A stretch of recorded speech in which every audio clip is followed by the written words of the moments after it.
guys! So today I want to bring you my August book haul. I'm a little bit late since we're already kind of in mid-September, but I have a huge September haul to go over later because my birthday was on Sunday. So I have a lot of other books to show for my September haul / birthday haul, but for now let me get into my August book haul. I've tried filming this vlog already several times, and with my work schedule right now it's crazy and I haven't been able to do it, so here I am.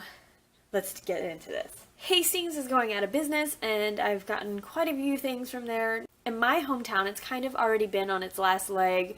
Nothing's organized, everything's kind of just like meh, toss aside in there, so if you find something cool you're pretty lucky. But anyway, so I bought a few books from that sale, so let's start with those. So the first up is this Picador Modern Classic edition of The Virgin Suicides by Jeffrey Eugenides. It's about 5 sisters who commit suicide in different ways, and about the boys in the neighborhood who are very obsessed with these sisters, and so you kind of see the story from their point of view, I believe.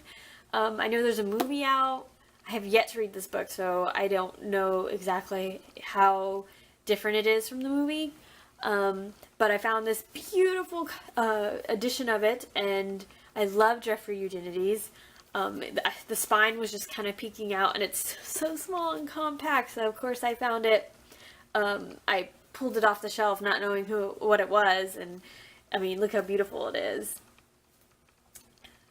You can just see how, oh, I love the roses and everything, and again, I love books that are compact. This was the first trip to Hastings, and I did have to spend full price on it because it was new. Now I believe everything is priced down, but at that time I had to pay full price, which I just couldn't let it go, because when you find something this pretty in person, you just have to buy it. The next book I saw on the same aisle is Hector and the Secrets of Love by Francois Lelord. I don't know if I pronounced that correctly or not. I don't know if it's a sequel to Hector and the Search for Happiness, or if it's just another story of Hector, but I have yet to read the first one. So I just thought, I saw this one and I was like, let me give it a chance and see how it is. And I just liked the cover. If you have read it, let me know if you liked it. Next up we have Neil Gaiman, Fortunately the Milk, and this is a children's book. Now, usually when I see a Neil Gaiman book, I expect it to be illustrated by Dave McKean, because I just think that these two should always be together no matter what, but these illustrations were really cute too, so I had to get it too. So here is the illustrator for this one is Scotty Young. Speaking of Dave McKean and Neil Gaiman, this was the first book that I saw when I went into Hastings the first time, and it is this beautiful Violent Cases written by Neil Gaiman, illustrated by Dave McKean, and it's this graphic novel, and it was used, so its dust jacket is torn, and it's got, you know, nicks and marks and stuff like that all over it, but when you take it off, it has this beautiful cover with Dave McKean's artwork. I mean, I love Dave McKean so much. Look at the beautiful end pages. I love when they have maps, when books have maps. So my favorite style of Dave McKean's art is his mixed media. I love it when it's like blocky like this. It's beautiful. I fell in love with Neil Gaiman's storytelling, and then I fell in love with Dave McKean's artwork, and that's why I feel like every Neil Gaiman book should be illustrated by Dave McKean. And I know they're really best friends. They just belong together. I know, I'm a little overdramatic when it comes to illustrators.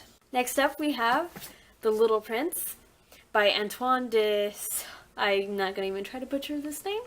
Everybody knows this book. But I really want to talk about the Netflix movie that they brought out, and it is just so freaking adorable. So after watching that movie, I had to go out and get my own copy, because I plan, again, to start reading to my niece pretty soon. And I found this edition at Barnes & Noble. So I love the illustrations in this one as well, but the movie was just so cute. And speaking of the movie, I had to go out and buy these little figurines from Barnes & Noble. also came with a big pilot, but he's pretty big. Next up, we have It Ends With Us by Colleen Hoover. I went to her book signing, and she signed my book. I really enjoyed the book. It's a lot different than her other books. Bit heavy material compared to all of her other novels. So, if you like serious fiction and about relationships and stuff, then I highly recommend this book. It's interesting to see how authors grow in their writing, and Colleen Hoover is excellent at capturing emotion, and I really enjoyed her writing.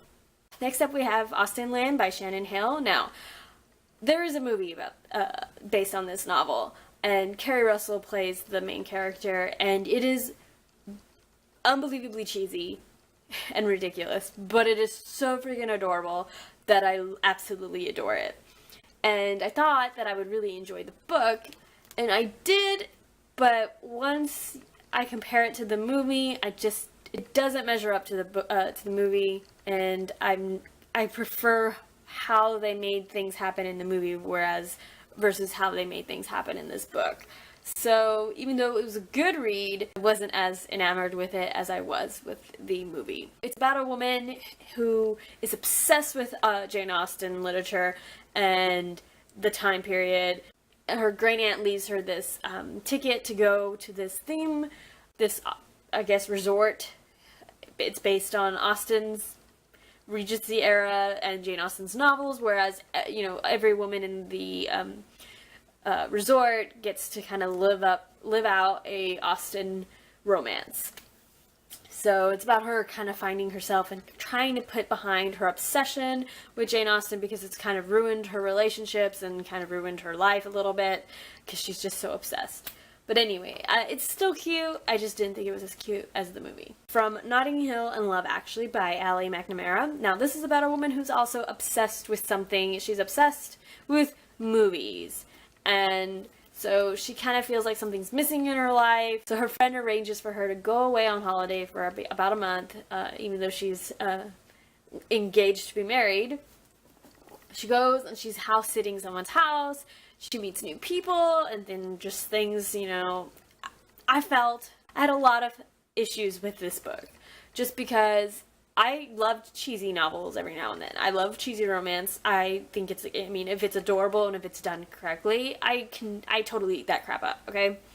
But this was just, no.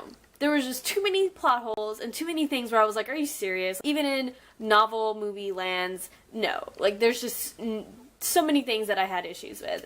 So I was not that big a fan of this book. Sorry. I thought the story would be really interesting, but there was just too many things thrown in it, and I thought they should have focused on one thing versus having so many conflicts. So that's my August book haul and / Hastings haul. I hope you enjoyed it. I'll see you guys next time. Thanks for watching. Bye. I know we're gonna make it right.